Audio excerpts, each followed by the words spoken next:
is a new generation, it's a new world. In the beginning, the gaming industry has been built by passionate people, so passion is really at the heart of everything. Hearing about the promise of what is coming so that we can all stay really excited about it. It's one of the largest drivers of innovation in the space at the moment. Now we need people to take advantage of what's here and really take us to that next step, which is taking a leadership role in the gaming industry. Impressive, insightful, Exciting. Collaboration, future, Davos of esports.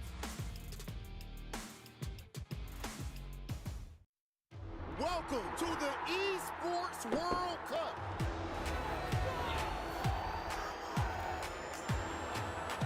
He's got a taste for blood now. The greatest players in the world are here. Cross the line to take victory. The final elimination. This is the time to shine! Hello and welcome to Riyadh for the new Global Sport Conference 2025. NGSC is a global platform where sport, gaming, and esports converge. It's where leaders, visionaries, and decision makers come together to shape what's next. Each year, NGSC takes place alongside the Esports World Cup, the largest gaming and esports event in the world. Together, they transform Riyadh into the epicenter of global sport and gaming innovation. This year's theme is the next game. And that phrase really captures the moment we're in. Traditional sport and competitive gaming were once seen as completely separate worlds, different audiences, different business models, different cultures. But today, they're intersecting in powerful ways. Esports is learning the legacy of governance, training, and performance from sport, while sport is learning new ways of connecting with fans, creating content, and innovating business models from gaming. This convergence isn't about one replacing the other. It's about building something entirely new together. And with NGSC 2025, we're not just here to reflect on what's happening. We're here to define what comes next. Over the next 2.5 days, the conversations that take place here, the ideas shared, the partnerships formed will ripple outward and influence industries worldwide. This year, NGSC also introduces something new of its own, the studio. The studio is created to capture a different kind of energy. On the hero stage, you'll hear the big visions. In the foundry, you'll dive into strategies and investments. But here in the studio, we go deeper. This is where the spotlight shifts from the formal presentation to the candid conversations. It's where we connect the headlines to the human stories behind them. The studio will host live podcasts and interviews throughout the conference. These sessions are conversational, spontaneous, and sometimes even surprising. They allow us to hear directly from the leaders and innovators in a way that feels more intimate, more unfiltered, and more immediate. And this isn't just for those of us here in the room. The studio is designed to extend the reach of NGSC, to make sure that insights, the debates, and the stories happening here travel beyond these worlds to audiences around the world. Allow me to introduce myself. My name is Lam Al-Hamoui. I'm a journalist and podcast host of Discussions. Over the past years, I've had the privilege of covering major international events, interviewing leaders, and reporting on the global shifts shaping our lives. I'm excited to bring that lens here to NGSC, guiding the studio sessions, asking the questions that really spark reflection, and helping open the conversations that matter. So, what can you expect from the space? Over the next 2.5 days, the studio will host NGSC Unlocked, a series of live podcast sessions that bring you inside the minds of athletes, entrepreneurs, publishers, investors, and creators. We'll explore how capital and creativity are fueling growth, how technology is transforming the fan experience, and how the worlds of sport and gaming are learning from one another to create new possibilities. Think of it this way. If the hero stage sets the vision and the foundry develops the playbook, then the studio is where we uncover the story behind the story. It's where you'll hear perspectives that might not surface on the bigger stages, and where you'll see how global trends are felt on a personal level. And we're opening with something very special. In just a few minutes, I'll be joined by Victor Goossens, founder and co-CEO of Team Liquid, and Ralph Richard, CEO of Esports World Cup Foundation. Together, we'll trace the journey of esports from its grassroots beginnings to the global scale we see today, and look ahead at what's coming next. So once again, welcome to the NGSC studio. Whether you're here in Riyadh or joining us from afar, I'm delighted to have you with us.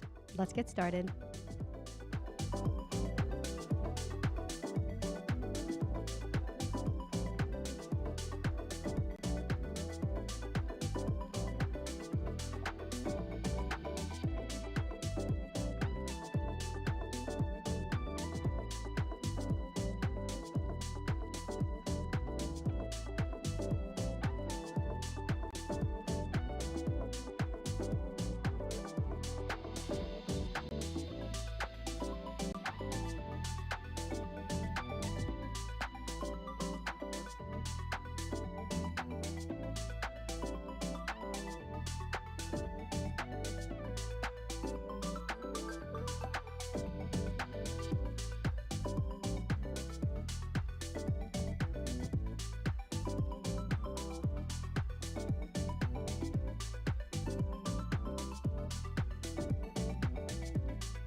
is a new generation, it's a new world. In the beginning, the gaming industry has been built by passionate people, so passion is really at the heart of everything. Hearing about the promise of what is coming so that we can all stay really excited about it. It's one of the largest drivers of innovation in the space at the moment. Now we need people to take advantage of what's here and really take us to that next step, which is taking a leadership role in the gaming industry. Impressive, Insightful. exciting. Collaboration, future.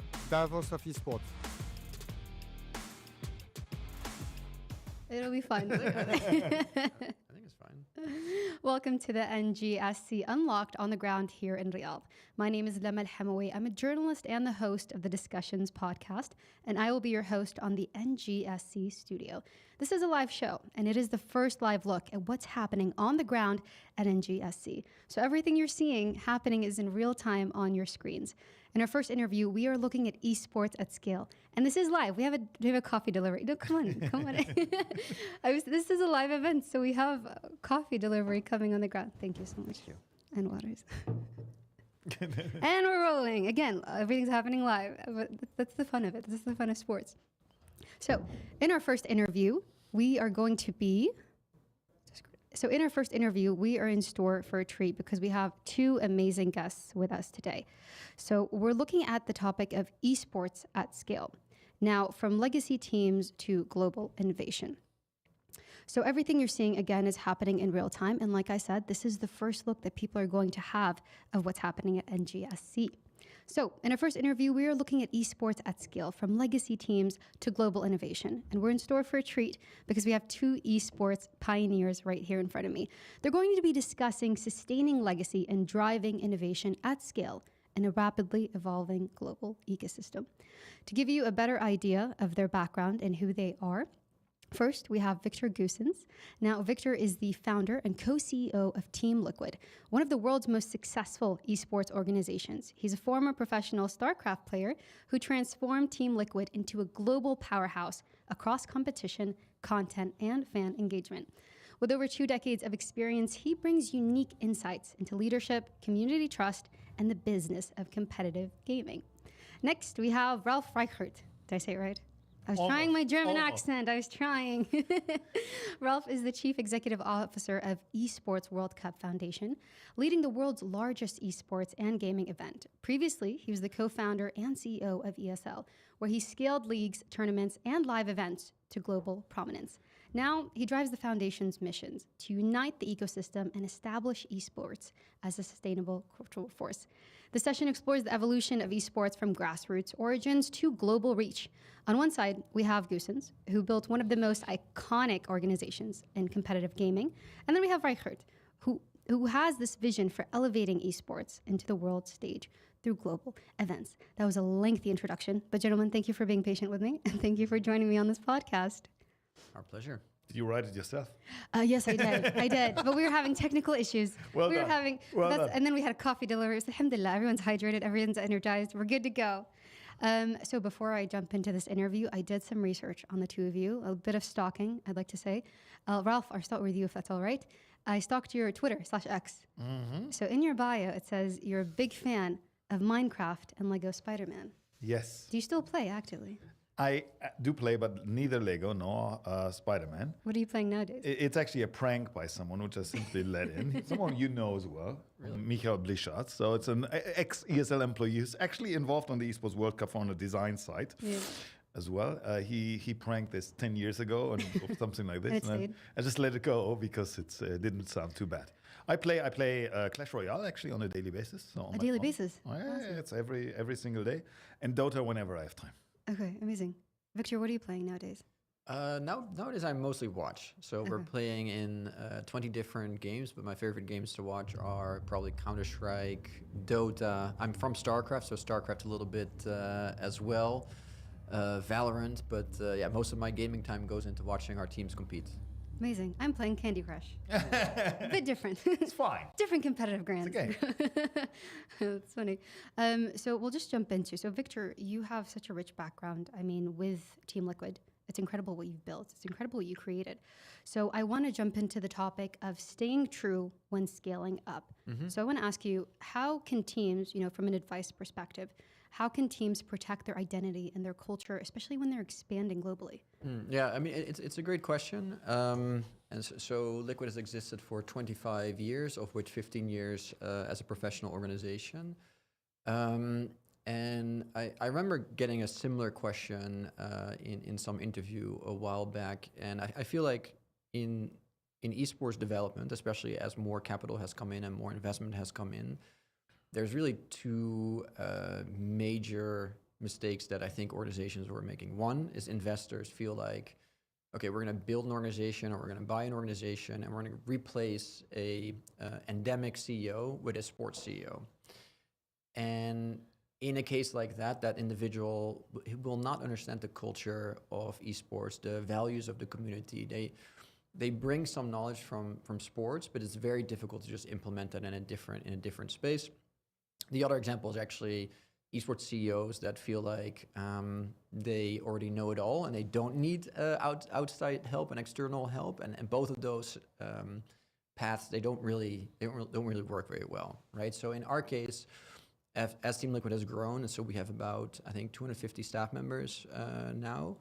And as we've grown, we've needed to recruit and hire also from outside of esports.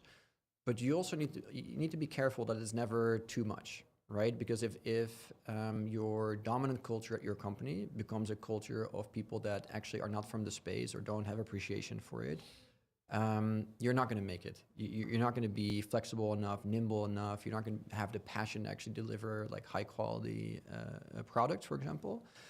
So I think it's super important to find that balance and always make sure that you scale with people from esports and you get a little bit of external help for sure to supplement like the skill sets that you need. But I think that's a way of staying true to yourself. You need to be a little bit careful of how you figure out that balance like as your company grows. Yeah. Ralph, do you have anything to say to that? I mean, with the foundation, it's still fairly new. We're seeing a renaissance in sports. So how are you're rapidly growing, but how are you maintaining while also scaling? I would almost go a step back. Most people even don't know who they are. What do you mean? No, I think to stay true to what you are, you need to know what you are. So most simple thing is vision, mission, strategy, maybe add purpose. I'm pretty sure there's a lot of people in teams, but in any sort of organization who don't have this defined. Means if you don't define this, then you have a very fluffy idea of who you are, right? So that's point number one. If you don't know who you are, it's impossible to stay true to who you are, right? So that is the key point where this comes together. And even if you've wrote this down, even if it's good and not fluffy, if it's done in a proper way and has meaning, then to remember this is a hard thing. I can tell the funniest story of this. We had this great house of mission, vision, strategy at ESL, which we did quarterly town halls. And for 8 consecutive town halls, so 2 years, I wrote this slide every single time. Explained it, took a different angle, but explained it. Then the 9th time, I thought, look, I'm being a robot here, right? I'm not going to do it like, after 2 years. People will have understood. Yes, I'll do it again, but not every single time. I skipped that for 1, then did it again in the next town hall. Literally 10% of the employees, maybe 20%, no, 20%, not 10, came to me and said, oh, this was amazing. I had no idea what our mission, vision, strategy is. So what I'm saying here, as a CEO, you're the chief repetition officer. It is so incredible how fast people forget. So it's actually not so much rocket science at many levels. It's very basic things. It's writing it down and repeating it all the time. That's the core, and everything else you said comes on top of that. Yeah, but I do agree with that. But it's also not so easy, especially when you just if you're the founder of a company and it starts very, very, very small, you don't have these things written down. Agree. They sort of live inside you, yes, right? And so I would say the first 15 years of Team Liquid, like we did not write those things down, but we had you live them every day. We live them every day, and you have a small staff. And so it's like everyone understands exactly what the culture is, what your mission is, what your vision is, without ever writing it down. And then between 2015 and 2020, we grew a lot. We still didn't write it down, But because the company was getting bigger and bigger, people were losing those touch points with each other and also with us, myself and my co-CEO Steve, like as founders. And so in 2020, we actually figured it out and we wrote it all down, and you kind of go back to it again, right? And so I think that's, I would say in my time in esports, that those 5 years where we previously lived it, and then we didn't fully realize that we were slowly moving away from it because the company was getting bigger. That's one of the, I think, things we could have done differently. Yeah. Very logically, you need to institutionalize it and document it at a certain point. Just drill into everyone. And then the other thing is, which you started with, right? There's this great book, it's called "What You Do Is Who You Are," right? But just writing it down is one thing, but you need to live by it. So that's the other thing. So it's all connected. It's more like a journey rather than cycle. Yeah, cycle. That's the right word. Brilliant. So we're going to shift focus a little bit. So balancing tradition and expansion. So both of you lead global brands that are recognized around the world. I want to ask you, if you were to give 1, 2, 3, kind of a lesson, a breakdown, and please feel free to chime in. If you want to disagree, even better. If you want to agree, that's fine too. What are some lessons from growing a legacy organization that you have learned since you've built your brands? I mean, it's difficult. On the one hand, you need to remain flexible. On the other hand, you need to be convinced of like what you do and where you're going. Like something for Team Liquid, we've always remained hyper-focused on being competitors first. And so a lot of organizations within esports, they ventured much more so into content creators, influencers, and they were building brands like that. And so, yeah, that's something where we always said like Team Liquid is a sports organization first, and we can work with content creators for sure, especially to supplement like our work with partnerships and such. But yeah, that's something where we were hyper focused on exactly like knowing who we are, where we're going, what is the value of a Team Liquid, what is the value of esports, and for us, that's always been in competition. And Ralph? It's almost connected to the first question, right? Very linked, yeah. It's like, do good things, talk about them, honor them, don't forget them. But at the same time, we're living in the present and the future, not in the past, right? So it's all of these questions are most of the time about a certain balance, and again, honoring the past, making sure it's not forgotten or actually even using it, while at the same time,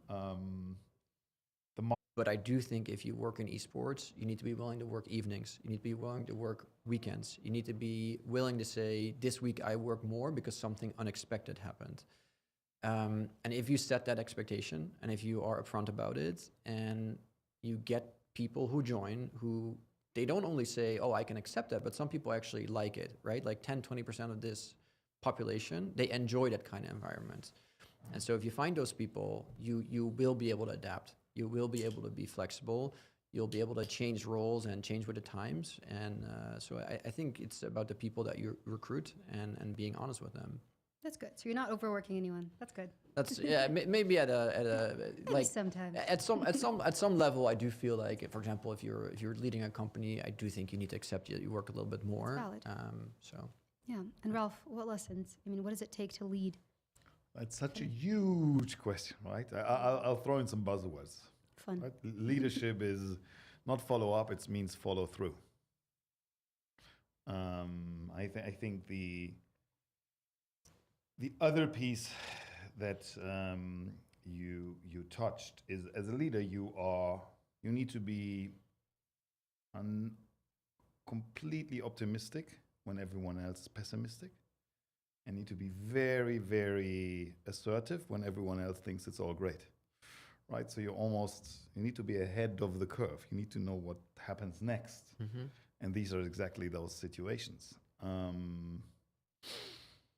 And yeah, there's many of these elements which come into leadership, but probably the third thing I would say is that you need to earn the trust of the team, because communication is based on trust, right? You can only say, I effed this up, this is not going well, if you trust the person you're telling this. So otherwise you'll hide mistakes, you'll hide challenges, you'll hide everything. So that this trust is there, that you can openly speak, is the basis of communication, and if a communication breaks, everything breaks. So that would probably be, but there's 10 more things. And the question is leadership. Are you trying to build something or maintain something, right? So if you want to build something, then you need to put more hours in than someone who wants to maintain something. Yeah, I think when you say leadership, like you need to be optimistic when everyone else is pessimistic. I wholeheartedly agree with that. It's really important. A long time ago, I got some advice from my mother, Mama Goossens, and she said, actually, if you want to lead, it is going to be lonely at the top. And I think a lot of leaders struggle with sort of when they have problems, sharing them with your team is like not a good idea, because they need to be looking at someone for inspiration, for guidance, for confidence, and making sure that everyone remains calm when the pressure is high.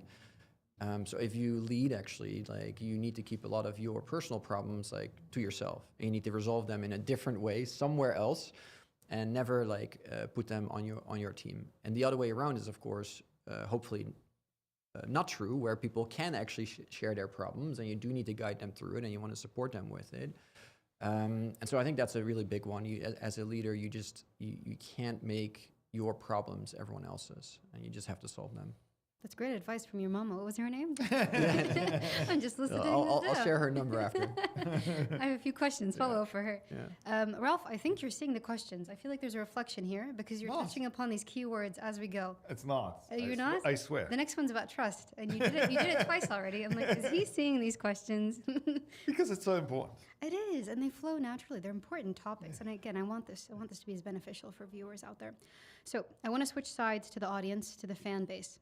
When you're scaling commercially, from both your brands, when you're scaling commercially, how are you maintaining that loyalty with fans? Ralph, I want to start with you. Mm-hmm. What you see is what you get. I think it has a lot to do with actually thinking from a fan's perspective. And that's so funny in so many sports that they are built for governance or for structure or for all of these things. And they have evolved over decades and so many things granted and set as things. We in esports did not ever have that, right? So, I mean, when I was a player, as a football player, which was my original, not career, but, trade before the internet, I played out of my 100 official matches, I played like 2 against people from even living 50 kilometers more away from me. Everything else was against people from literally my, not even city, region. And in esports, out of the first 100 games, maybe there were 2 against that same kind of surrounding, 50 against Germans, and the other 50 against people from all over Europe. So naturally, esports has very different borders, very different limitations. And I think that was taught everyone in esports, that closeness to both the player and the fan. There is zero distance to those. Is to think of them as the key stakeholders. So everything we do has to have them completely in mind first. And I think that is the superpower of esports, that we've been grown up that way, that we've been trained that way, and it's completely alien to not think about that first. Yeah. I mean, I agree with all of that, and I think, you also see that in the type of content that is being produced in esports, right? There's a lot of behind-the-scenes content, direct access, which is still very different, I think, from traditional sports where there's more distance between the athlete and the fan. And so in our space, that connection is very, very close. And I agree with that. Can I go off script a little bit? I'm so curious. Okay. Mm-hmm. Sport is always unscripted. Good. That's good. Let's go close this laptop. Both of you, what made you, because you speak so passionately about the sector, about the industry as a whole, what made you go into gaming and esports? That's it's both easy and not easy, actually. We actually just did a little bit of a game/exercise of asking all of our players that are here, that competed for Team Liquid, why they do what they do. And a lot of it is I love this game, I love to compete, right? Like, which I agree with, but going a little bit deeper is actually not so easy. So for myself, when I was in high school, when I found StarCraft, so I was in high school and society tells you you have to follow this certain path. We decided for you that you need to go here, here, and here. And these books are important for learning, and someone decided. And it didn't work too well for me. I was a little bit confused on like, well, what am I doing here? Like, why do I need to study these things? And then I found StarCraft, and I realized I wanted to do nothing else besides play this game. So I played this game day and night for 5 years. And then both the game as well as the community attracted me in that. The online connections with people from all over the world, and finding friends that that are like-minded or think similarly. But to this day, I cannot fully explain of what really hooked me on StarCraft. Right? Of course, I love competition and I love strategy, but like, why that game? Why that deep passion? So it's actually not that easy to explain like the why.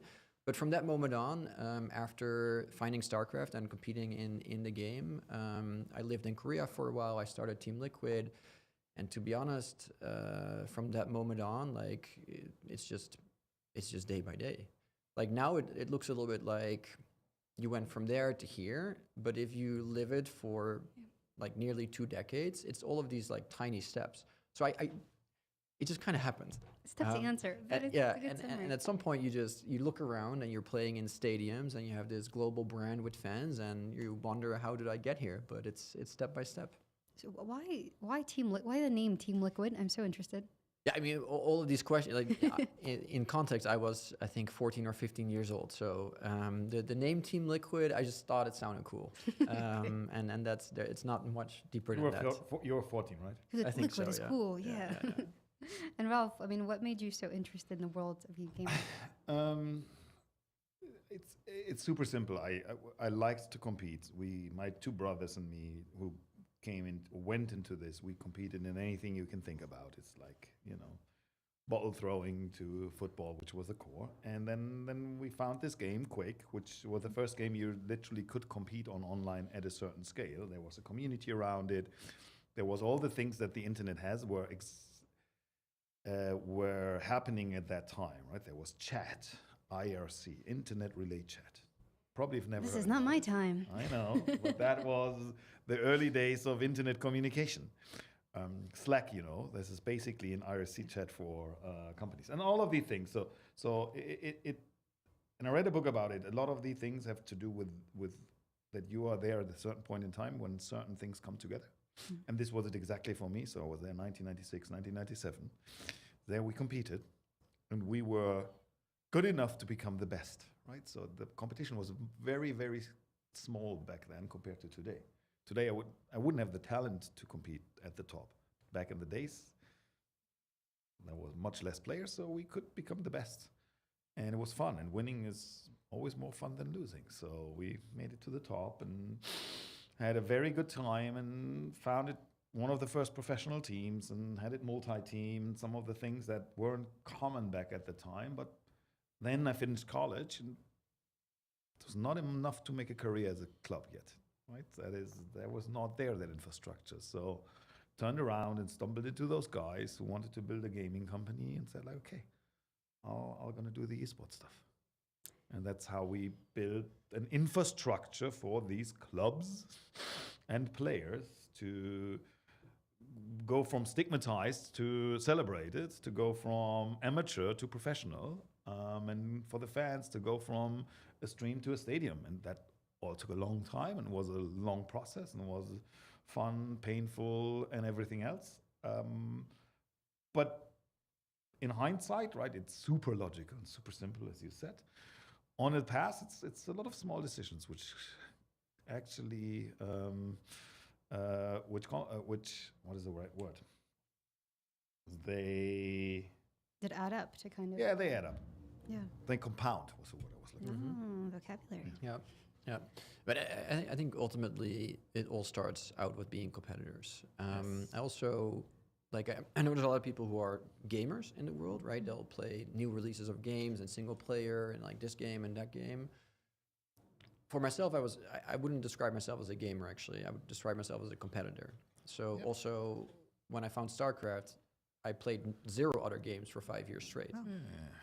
Later, I did the same when I switched to poker. It was like 7 years of only one game and nothing else. Maybe some Dota on the side.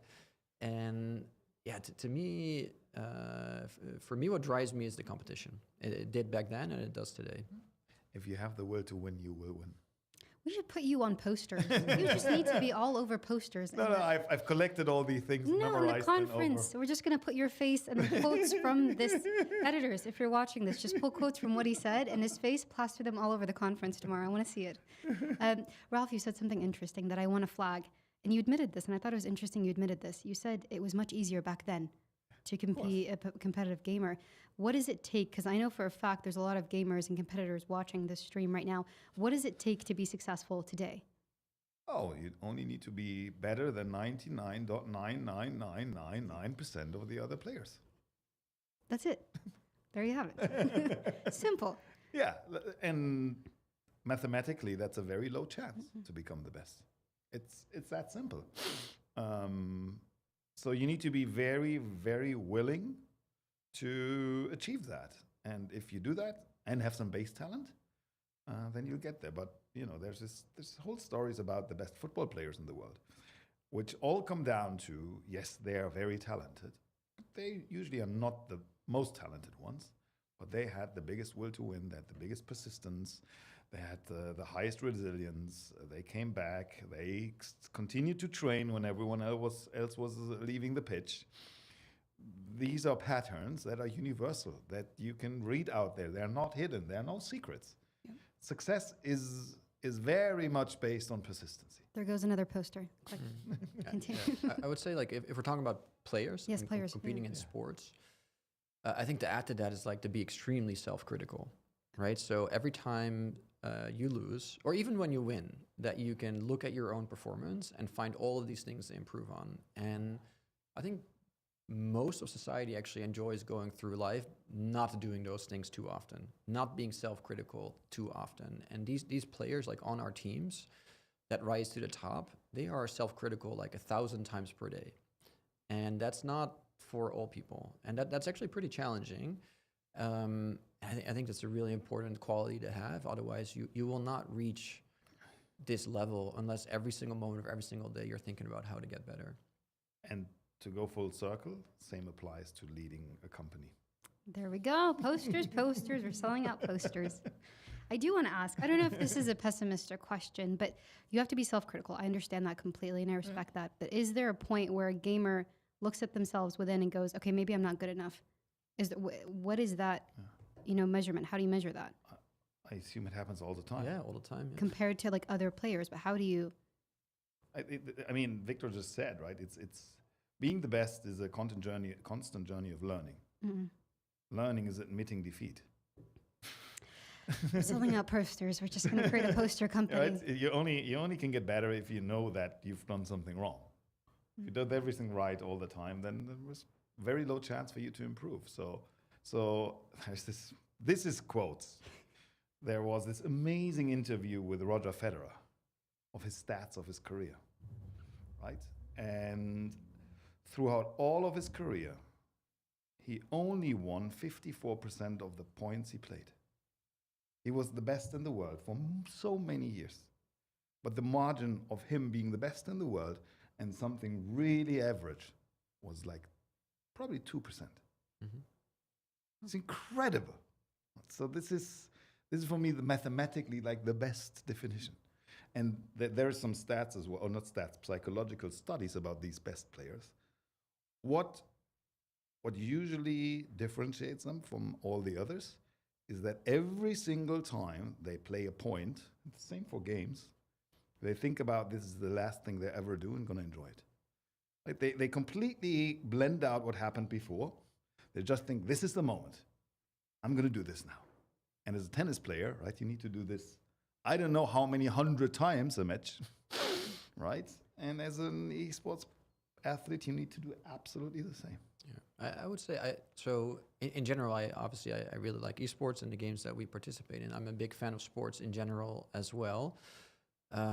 Just knowing that you're watching the absolute best of the best compete, that there's nobody else in the entire world of 8 billion people who can do this specific thing better than them. For me, that's incredible to watch. That's incredible to witness. But also the fact that you win or you lose. So someone is totally empty-handed, right? And someone wins everything. And for me, that's a thrill of watching sports, knowing that these people have bested, to be honest, millions of people across the planet who tried to be good at this one thing, and they couldn't reach that level.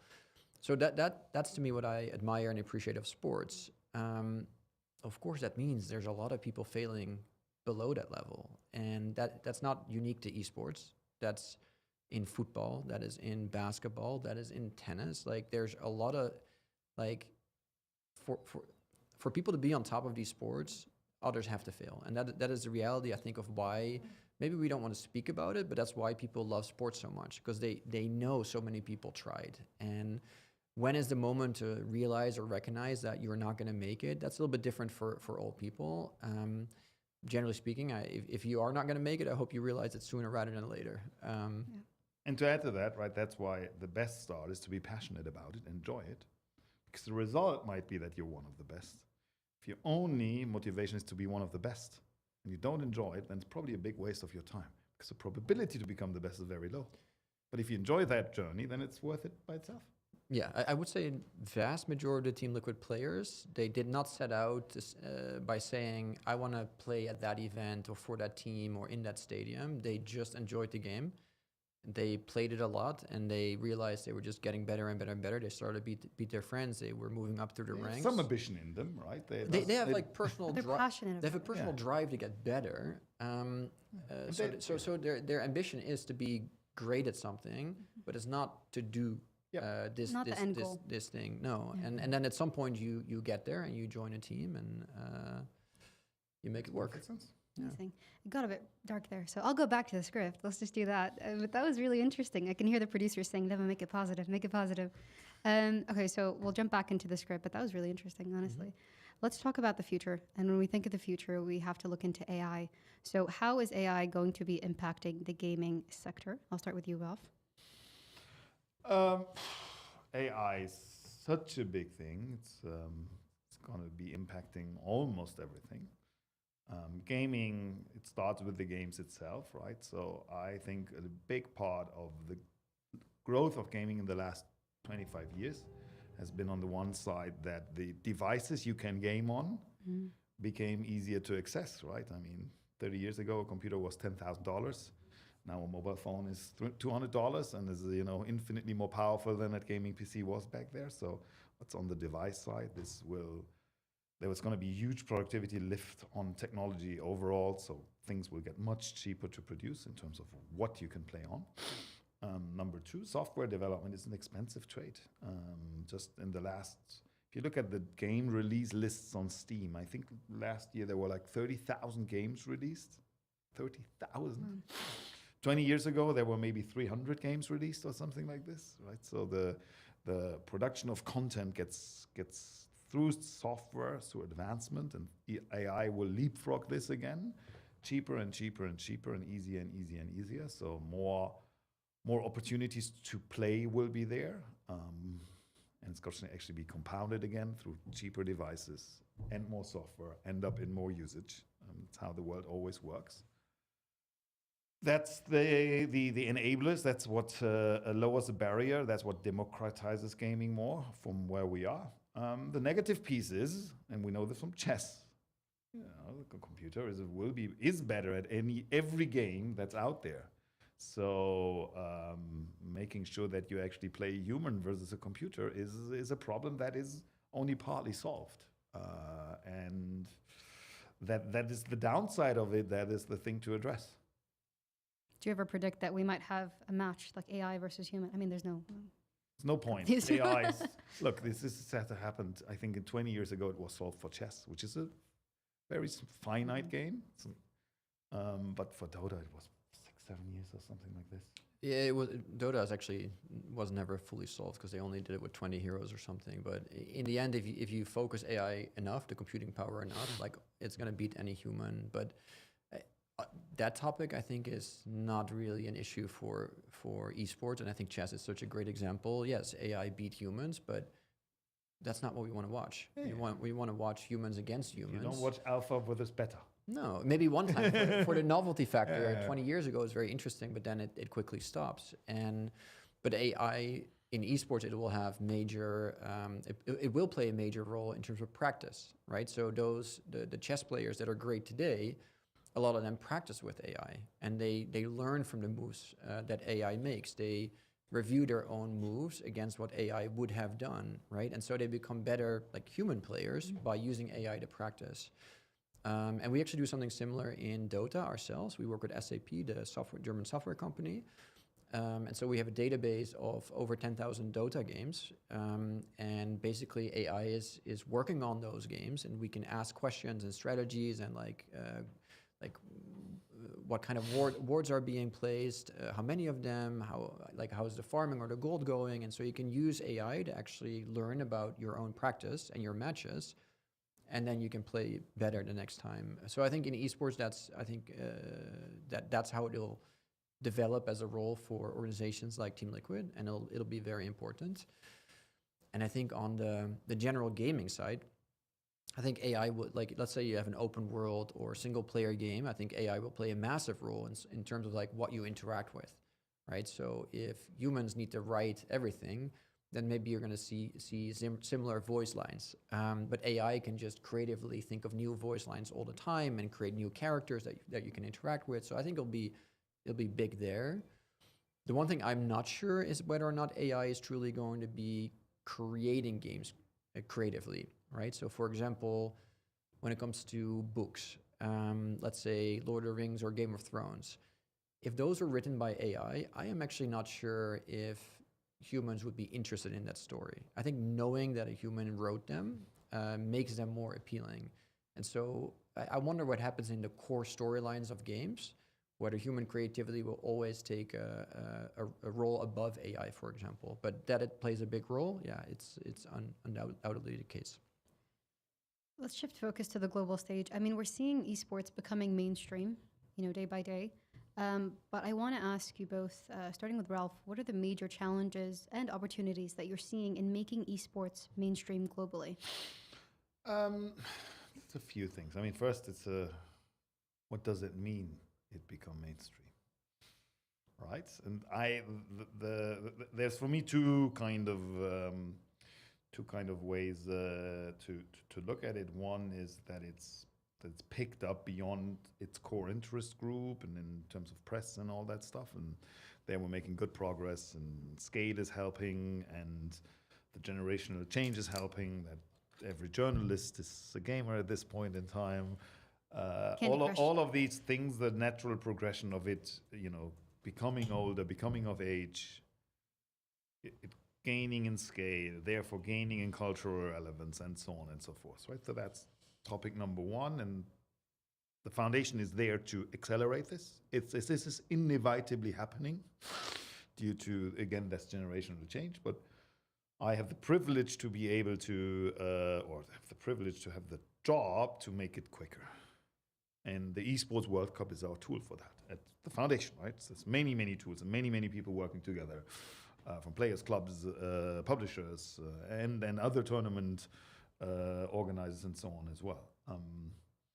And then you can argue, well, for it to be mainstream, what do I do that my mom cares about it, right? And that is an only partly solved problem at this point in time. Let's see what comes. What are you doing now with, the Esports World Cup to make your mom care about it, or Victor's mom, or my mom? Look, I think that the documentary did Level Up is exactly that, is to quadruple down on the human stories versus the sport itself. It's a little bit the playbook of some of the sports who broke through, who became more successful than they originally were. Is those human stories. They then get amplified a lot of times by Michael Jordan, means someone who's bigger than the sport, someone who's becoming that a greatest of all time, someone who's larger than life. People, we Faker is the closest we have in esports, but my mom doesn't know him yet. My wife does, my mom doesn't, right? So it's a journey, but to continue that journey and keep pushing more with these human stories across the board on any level, on a global basis, that will take a bit of time. Of course.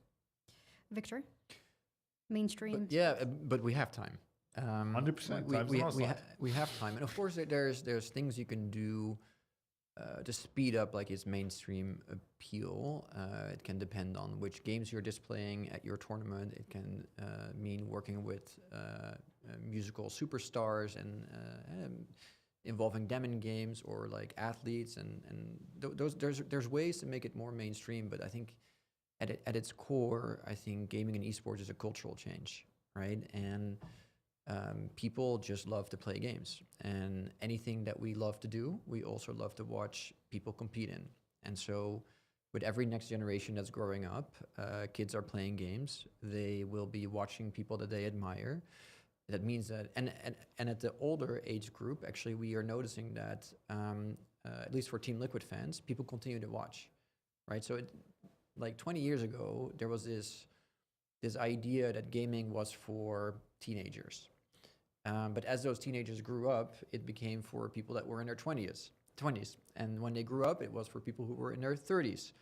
And it turns out that gaming is actually for all ages. You just need to wait a little bit until those people grow up, right? So that mainstream appeal, you can speed it up, but for sure it'll just happen with time. 10 years from now, 20 years from now, when the next generation is growing up, they find themselves either in positions of being superstar athletes or musicians or running companies.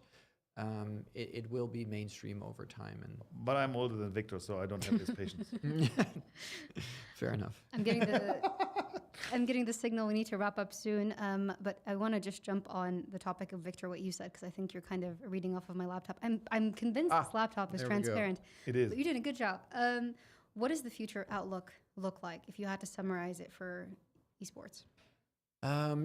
So it is a little bit of what I shared. I think esports will be growing every single year that people are growing up, and as older generations continue to watch. If anything, older generations might even watch a little bit more, because as you get busy with family life or you have other things to stress over, you might skip on playing the stressful games, but you start to watch them and relax on the couch, maybe with a So I think it's going to happen no matter what, and I think that's in our future. I think for us as Team Liquid, we're here for the ride. Of course, we have some agency and some influence over this, but in general, I would like to think that if Team Liquid can stay at the top, we can keep growing together with esports, and that's how we approach it. Ralph, what does the future of e-gaming and sports look like? Esports, what does that look like? No, look, I think obviously what Victor says hits it on the nail. I've read a stat a few years ago that 73% of the sports fandom comes from your dad as a kid, right? So the club you follow comes actually, it's generational. So I think that's one thing. The other thing, and that is then club-based, right? And then the player-based stuff is let's be honest, the esports stars we have, they probably can learn a little bit more showmanship. If you look at some of the traditional sports stuff, they're better entertainers at this point, right? So that is one other thing. So what we're doing, for example, at the Esports World Cup, is we're bringing in a lot of these traditional sports stars to meet with the players. Like Lando Norris was there last weekend, and he said, right, I'm a big PUBG player. I admire these guys. They're amazing. Right? It's like, on superstar, thinking about superstars. So mingling these worlds, giving the players opportunity to grow as not only athletes, but as well as stars and icons. That's one of the things that's the future of esports. The stage we've built with the Esports World Cup, bringing these 3 billion gamers together, building these 25 games, right? We spoke a lot about the sport, but the sport is very, very fragmented into different disciplines. The Esports World Cup is bringing all of these disciplines together in one set and connecting them through the club championship. So the future is telling more stories, telling bigger stories, connecting these stories, and being patient that the development you were talking about goes parallel to this. We are getting ready to close off the interview. I think we went a bit over time, but I do want to ask you, Ralph, since we are here at the new Global Sport Conference on the ground right behind us, and a lot of our viewers live right now will be here with us tomorrow, what can we expect? We can expect that we talk about esport as a global sport, right? So it's the reason why it's not called the Esports Conference. It's called a sports conference. We will talk about the next game. Means exactly what you just asked. What's the future? So I was a little bit shy to talk too much about it now because that's my job for the next 2 days. And literally how all these stakeholders together can accelerate what we were speaking about, because you know, that's it's good if you can drive something rather than wait. Brilliant. Victor, is there anything in particular you're looking forward to seeing? Well, I have a panel on Sunday together with Magnus, so looking forward to that. Actually talking a lot about like how athletes compete and how to go about like a strategy of winning as an organization. So looking forward to that. And in general, you can sense here on location that the world is paying attention, looking forward to having all of those conversations. I'd like to learn more about the strategy of winning. I'm definitely interested. I'm going to come. Very competitive, from the beginning. Very competitive. And gentlemen, thank you so much for joining us. Thank you for your time. I know you're very busy, so I really appreciate you being on our show. Thank you for having us. Thank you. And thank you to our live audience for tuning in. This has been NGSC Unlocked podcast. I look forward to welcoming you on the ground here tomorrow.